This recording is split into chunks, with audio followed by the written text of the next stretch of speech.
మిమ్మల్నే. Yo-yo TV app download చేసుకున్నారా? ఇంకా లేదా? మీ యాప్ స్టోర్ కి వెళ్లి వెంటనే డౌన్లోడ్ చేసుకోండి. ఈ రోజు రాత్రి చంద్రగ్రహణం ఏర్పడనుంది. 11:54 గ్రహణం ప్రారంభమై తెల్లవారుజామున 3:49 వరకు గ్రహణం కొనసాగనుంది. రాత్రి 1 గంట నుంచి 103 నిమిషాల పాటు సంపూర్ణ చంద్రగ్రహణం ఏర్పడుతుంది. గ్రహణం రోజున చంద్రుడు మరింత పెద్దగా గోధుమ రంగులో కనిపించనున్నాడు. గ్రహణాన్ని గర్భిణులు, కంటి సంబంధ సమస్యలున్నవారు వీక్షించొద్దు. గ్రహణం ఏర్పడిన సమయాన్ని అశుభంగా భావిస్తారు.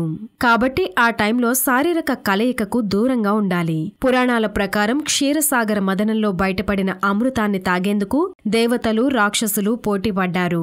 అసురులకు అమృతం దక్కొద్దనే భావనతో విష్ణుమూర్తి మోహిని రూపంలో అమృతం పంచడానికి సిద్ధమయ్యాడు. దేవతలకు అమృతమిస్తుండగా అసురుడైన రాహువు సూర్యచంద్రుల మధ్యలో కూర్చుని అమృతం పొందుతాడు. ఈ విషయం గమనించిన సూర్యచంద్రుడు మోహిని రూపంలో ఉన్న విష్ణువును అప్రమత్తం చేస్తారు. విష్ణువు తన సుదర్శన చక్రంతో రాహువు తల ఖండిస్తాడు. కాని అప్పటికే అమృతం అతడి గొంతులోకి వెళ్లి తాగేయడంతో తల భాగం అమరత్వాన్ని పొందుతుంది. తనకు ఈ పరిస్థితికి కారణమైన రాహువు సూర్యచంద్రులపై కక్ష పెంచుకుంటాడు. అతడు మింగడంతోనే గ్రహణాలు ఏర్పడతాయి. అందుకే గ్రహణ సమయాన్ని అశుభంగా భావిస్తారు. ఆ సమయంలో తగిన జాగ్రత్తలు తీసుకోవాలని జ్యోతిష్యులు సలహా ఇస్తారు.